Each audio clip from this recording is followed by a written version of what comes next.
Welcome to Trinidad and Tobago to our News 4 report, a product of the Government Information Services Limited and the Ministry of Communications. I'm Nicola Barreto. Let's take a look at the headlines.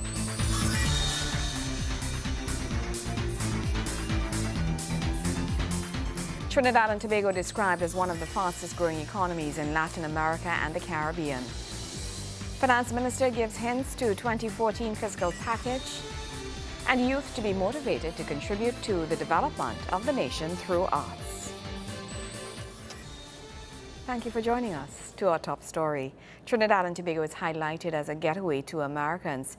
This as Prime Minister, the Honorable Kamla Persad-Bissessel, received a first copy of American Way, American Airlines Advantage in-flight magazine for July-August 2013, in which Trinidad and Tobago is described as one of the fastest growing economies in Latin America and the Caribbean. The 12-page supplement was written and produced by a three-member team, Karen Stutz, Andrea Mignolo, and James Sutherland, who visited Trinidad and Tobago and was hosted and guided by the staff of the Office of the Prime Minister over a period of 3 weeks. During that period, the team visited numerous sites and events and interviewed several key stakeholders. In her message published in the supplement, the Prime Minister went on to state that her main objective remains prosperity for all. The magazine, which features much information on tourism, is already available in flight to traveling customers on 60 of American Airlines destinations around the world. Some 60 million people are targeted to read the special supplement, which will be available free to travelers for the next 2 months. In other news, Finance Minister the Honorable Larry Hawai says while the final figures of the budget are close to being rounded off, this year's budget figure will include debt payoff. The minister gave hints to his 2014 fiscal package while speaking to members of the media following his press conference. Finance Minister Larry Hawai is assuring his budget readiness ahead of the September 9th fiscal package presentation. Speaking to reporters following his press conference, the minister says his ministry has been continuously involved in consultations with the various stakeholders throughout the year. The budget process is always a pretty tight process, but I should say that the consultations have been going on all year round. I've never really stopped the consultations. So, for example, at the mid-year review, we had also groups coming in and speaking to them about some of the issues that affected them and what they wanted to see in the budget. All of the consultations haven't been completed, but submissions did come in some time ago from many of them. So all of those things are in train.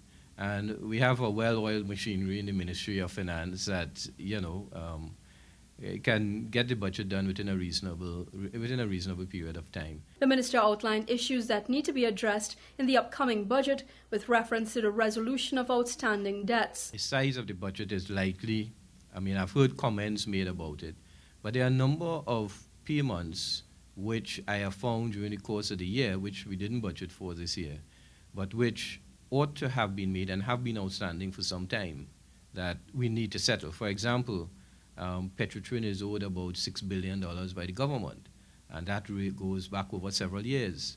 And it's my intention to ensure that that is settled this year.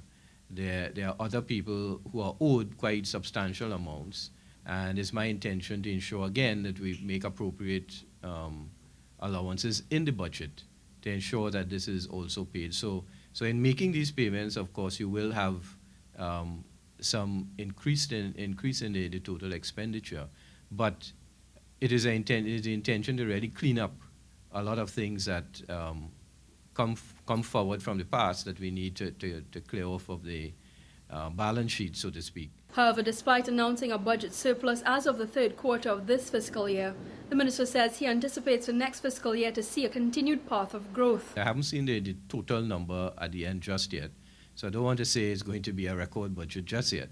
But I do know that there are exceptional expenses that will need one-off expenses that need to be brought to account during the course of this year, which are likely to impact the overall numbers. So I thought it was important to signal it from now.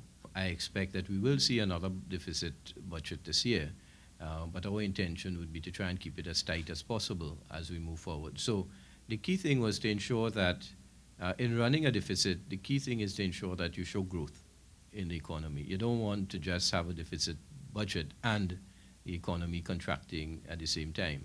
So the intention was to show growth. And I think during this year has been a reasonably good year in the sense that we have shown growth in the economy over 3 consecutive quarters, and I expect that the 4th quarter ended June, I haven't seen the numbers as yet, would also show growth.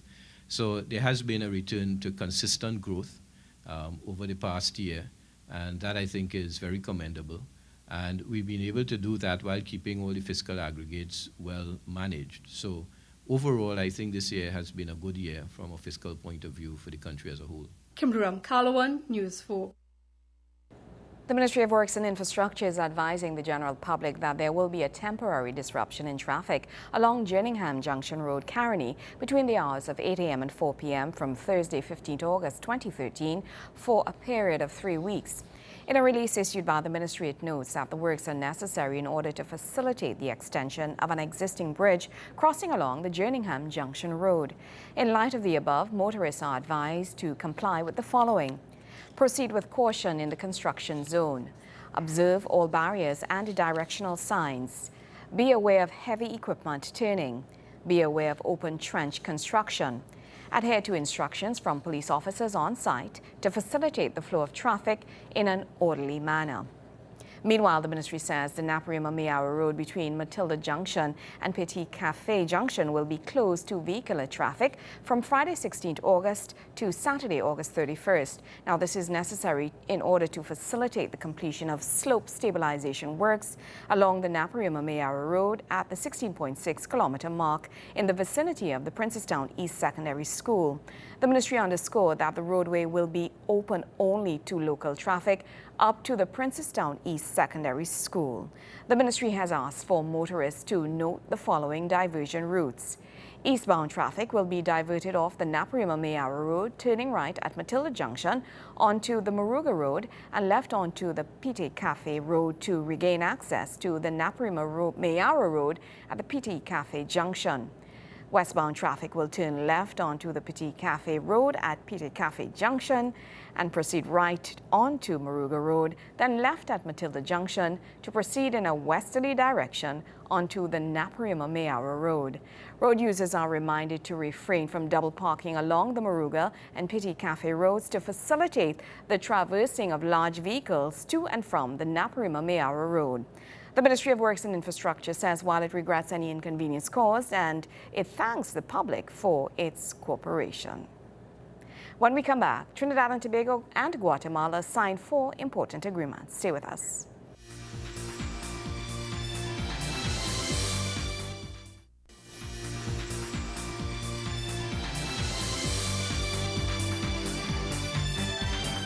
Welcome back. Trinidad and Tobago has advanced to strengthen ties with Guatemala and by extension Central America. This was done through the signing of 4 important agreements.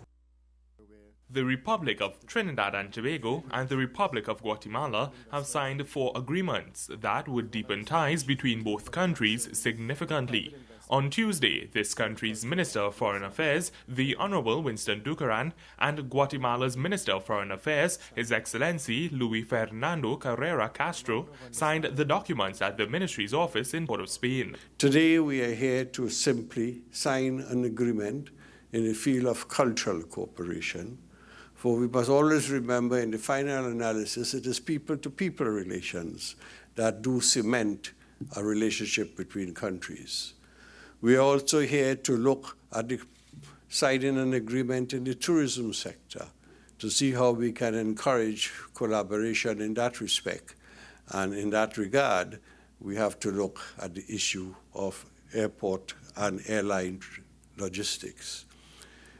Equally important is an issue relating to investment, the protection of investment. And as I indicated to you, some of our investors have gone to Guatemala, and we welcome investment from Guatemala to Trinidad and Tobago. And we will sign an agreement to provide protection for investment both in Guatemala and in Trinidad and Tobago.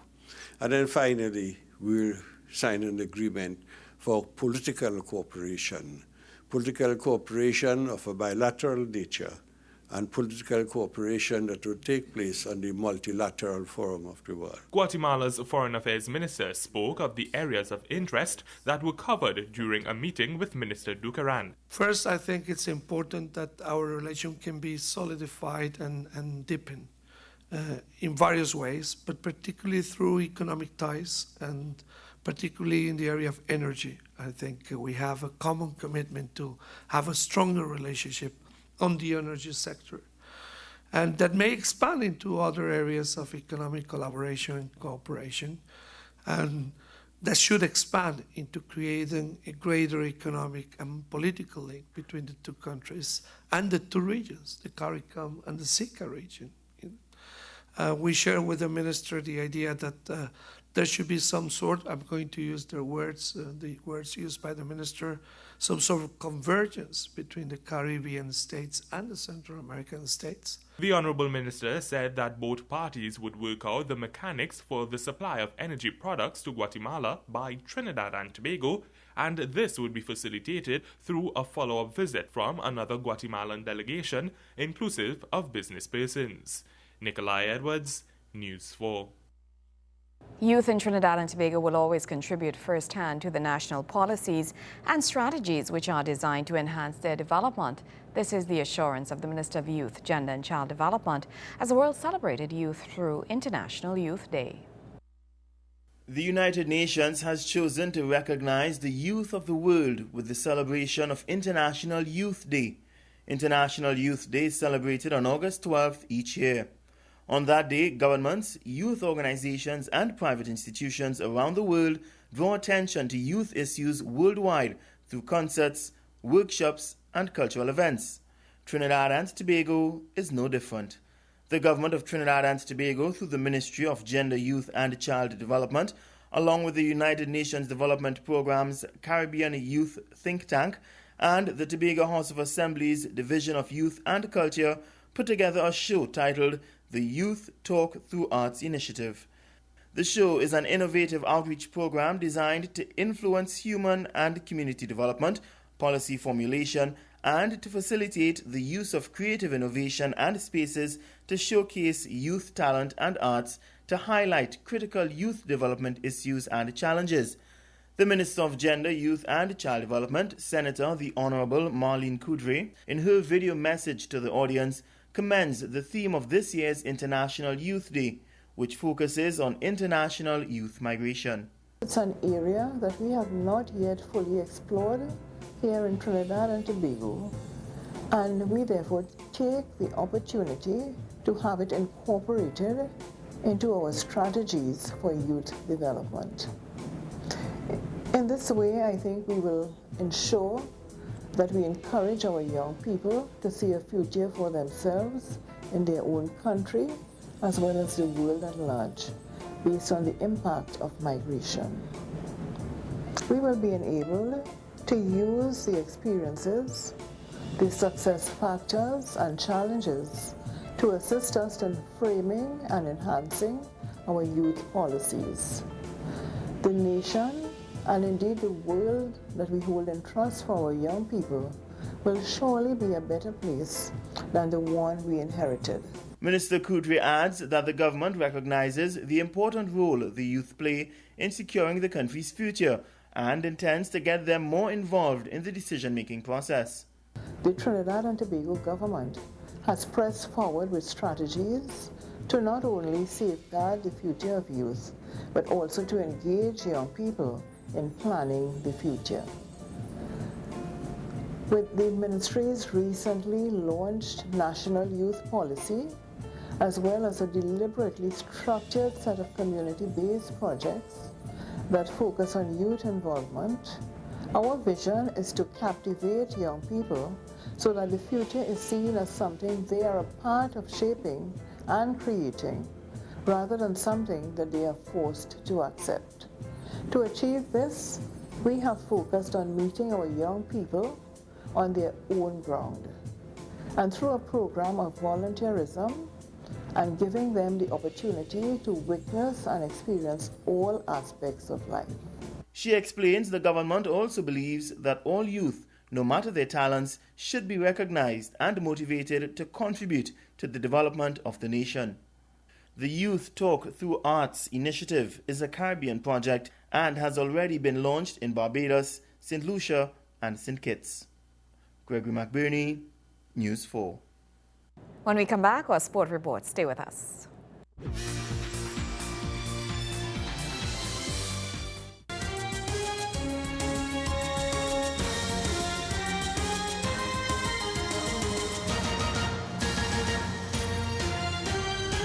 The national under-17 men's water polo team is set to participate in the Pan American Junior Water Polo Championships, where they will face the USA, Canada, Brazil, Uruguay, and host Argentina. The Honourable Anna Roberts, Minister of Sport, as well as the chairman of the sport company, Sebastian Paddington, addressed the athletes at the Hazley Crawford Stadium ahead of their departure. Wayne Cunningham was there and has the details. Chairman of the sports company of Trinidad and Tobago, Mr. Sebastian Paddington, was the captain of the national swim team at the 2000 Olympics in Sydney, Australia. And he's a perfect choice as one of the motivational speakers to address the national under-17 men's water polo team as they prepare to leave for Argentina, where they will compete at the Pan American Championships. And while sharing a personal story, he reiterated his support for the team. In 1996, Atlanta Olympics, I just missed the qualifying time for the Olympics. And I came back and my coach said, what you want to do? What's your goal? I said, Olympics. He goes, that's in 4 years. You know, understand that? So for 4 years, that was my goal. You have to understand that when George goes to the pool and swims every day he's thinking about Rio de Janeiro right now. So this bronze medal he got was great. But you have to understand that every second of every practice is important. And then you guys have to understand you have a great support right now. For one of the few times in history, you have a minister, a chairman who know what it takes to get there. You have our full support. On the heels of his return from Europe, where he coached FINA World Championship bronze medalist George Bovell III, the Honourable Anna Roberts, Minister of Sport, kept on his coaching cap as he addressed the team. That's what I'm seeing here in your eyes here. And that's why I'm so happy to be here. Because if you go down there and you play like that for Trinidad and Tobago, for each other, for your families, for your colors, for your team with pride, there's nobody down there could stop you. Nobody down there could beat you. You might think we are a small country, but look what just happened in the World Championships. Who Hungary played in the final? What's the name of it? Montenegro? Who's Montenegro? What's the population of Montenegro? Huh? Anybody knows? I ain't sure, but I don't think it's so much, 3 million people for the most or something. Montenegro beat Italy, the Olympic champions. They had them down 10-5 with 2 minutes to go. Italy didn't know what to do. Why? Because Montenegro was well coached. They had a family unit. They were playing for pride of their country. They had nothing else. All they had is water polo. Minister Roberts pointed out that as a nation, we have a size advantage. When you come up against Canada and USA and think they ain't going to think we are anything, and that would be their mistake. Because with a team like this, well coached, fit, and together playing for your country, you could beat anyone. But what is more important, if you lose and things not going well, continue to stick to the plan, stick to one another. If a man don't catch the ball properly, or he shoot bad, or he shouldn't have shoot, he should have passed, and so on. He didn't mean to do it. So shouting and buffing him, not going to work. Nobody goes out there to fail or to not do well. So work as a team, work as a family unit, and you will go to the World Championships. And when you qualify, the chairman of the sport company has already been instructed to support you all as fully as possible. The minister then got into full coaching mode. USA, big side. Who had Brazil, Colombia, Canada, good. We're going to beat each and every one of them as they come. Because small axe will chop down big tree, one by one. Let me tell you something. You all are too young, but one of the greatest swims that I've ever seen. And if you want to know how a swimmer is or how great a swimmer will be, put them in a relay. Anytime you see a swimmer swim faster for themselves than they swim in a relay, you know they ain't going nowhere. They're not going anywhere because they're selfish. They cannot do what it takes to bring out the best for others. You will see a relay swimmer. If George Bovell does a 49 flat in his individual race, you put him in a relay, he's going to swim a 47.2 because the other three fellas are depending on him. This is where the greatness comes in, and that's the beauty of a team sport as opposed to an individual sport. The championships run from 23rd August to 1st September in Buenos Aires. Wayne Cunningham, News 4 Sports. News 4 continues right after this. Stay with us.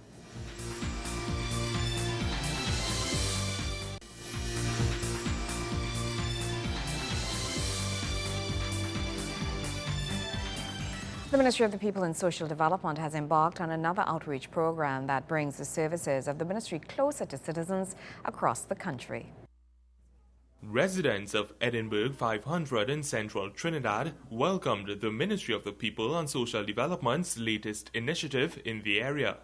This follows a buzz of activity in the central borough over the past few weeks, as Dr. Glenn Ramadarsingh has made greater efforts to connect with citizens on the ground to provide better representation and solutions. Well, this is part one of our outreach exercises, which combines the direct impact and direct effect walkabouts. And it's called the Press On Initiative, Poverty Reduction Through Empowerment Social Strategies, where we bring agencies that affect the lives of people, and we bring the people so that they can interact with these agencies and so in real time have their issues resolved.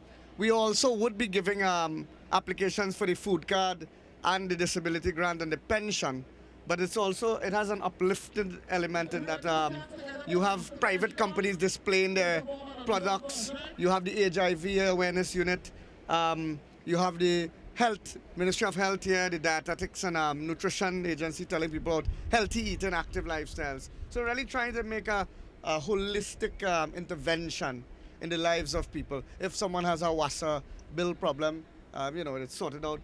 We expect the Minister of Public Utilities, because there's serious issues with regard to street lights, and this is an HDC development. So the Minister of Housing is coming with his officials from the HDC to also find out in what way they can be of use and help to the community. The list of activities that took place included a straight talk session where members of the HDC community were able to bring their issues to the attention of Minister of Housing and the Environment, Dr. the Honorable Rudal Munilal, and HDC Chairman Rabindra Munan. These issues ranged from security and street lighting at the HDC estate to public transportation and infrastructural issues at the residential units. Minister Munilal assured the residents that all matters would be addressed in the following weeks. He also urged the community to form a small community group that would be able to better relay the issues to the HDC for a quicker response. Nikolai Edwards, News 4. Well, that's how we wrap up this edition of our News 4 report, a product of the Government Information Services Limited and the Ministry of Communications. I'm Nicola Barreto. Thank you for joining us.